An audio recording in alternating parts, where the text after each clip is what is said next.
The evacuation continues in Afghanistan. I mentioned 240,000 people have been, Afghans have been evacuated to 11 different countries. The United States is continuing our evacuation flights at least until tomorrow. Supposedly we are going to wrap it up then. And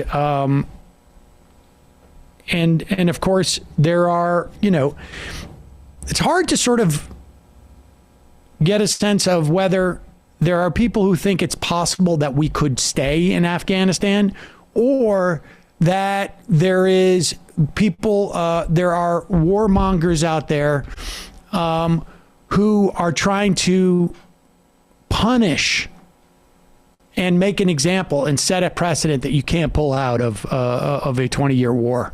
Well, they're not mutually exclusive. And right? they're not mutually exclusive. It's sort of a twofer. Here is, let's just look at some of this as, it's upsetting. But frankly, this has been going on for 20 years. And we talk about the reports of what's going to happen, particularly in regards to women, but broadly speaking, Afghan citizens in Kabul under Taliban rule. Very often, we get very little reports of Afghans living in rural areas who have been suffering through 20 years of well, and prior to that, civil war, but 20 years of a war between Americans and the Taliban, and have been, and as well as all of the other sort of militia groups in Afghanistan, and the periodic drone strikes, bombings that end up killing civilians. And this weekend, there was a reminder of that that we don't generally see, because this one was in Kabul and it got a little bit more attention. Not necessarily confirmed by any outside agencies, although it's being widely reported that a strike in Kabul killed at least 9 civilians, 6 of whom were children. Here is some footage of the funeral that took place in the wake of that drone strike, ostensibly to head off a suicide bomber, an ISIS suicide bomber. I'm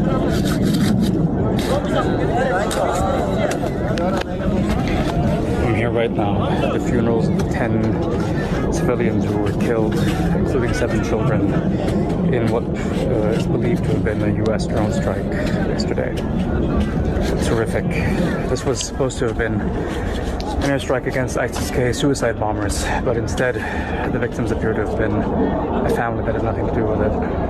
It's unclear, so we're being careful at the moment in terms of that, just to make sure that it's the same strike that we're talking about.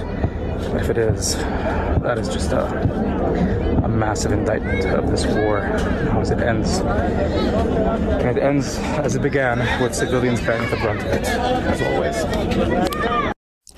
That is a video comes from Niba Boulos. He is a staff foreign correspondent in the Middle East for the Los Angeles Times.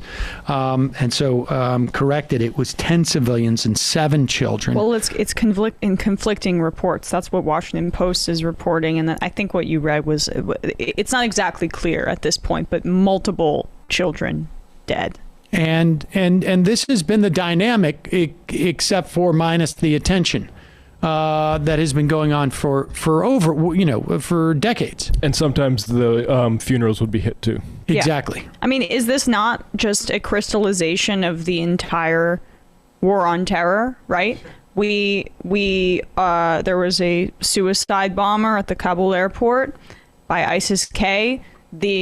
A number of U.S. officials, including H.R. McMaster, try to say, well, maybe ISIS-K is working with the Taliban, even though they're arch rivals. So there's that desire to connect these two rival groups and say they're working together, and then we respond with a drone strike that then kills more civilians. Like, that is the entire war on terror encapsulated into a series of chain events and reactions that happen within days of one another. It's fascinating, too, to hear that ISIS-K working with the Taliban, they're rivals, but it's also exactly what we heard that justified the invasion of Iraq. That Al-Qaeda, which, well, there was connection between Al-Qaeda and Iran, although also rivals. Al-Qaeda and Saddam Hussein, also rivals. And we just get sucked deeper into this, and civilians who pay the price. Folks, there's more of what you've just saw where that came from. That's if you hit the subscribe and like button. Thank you. Really, thank you.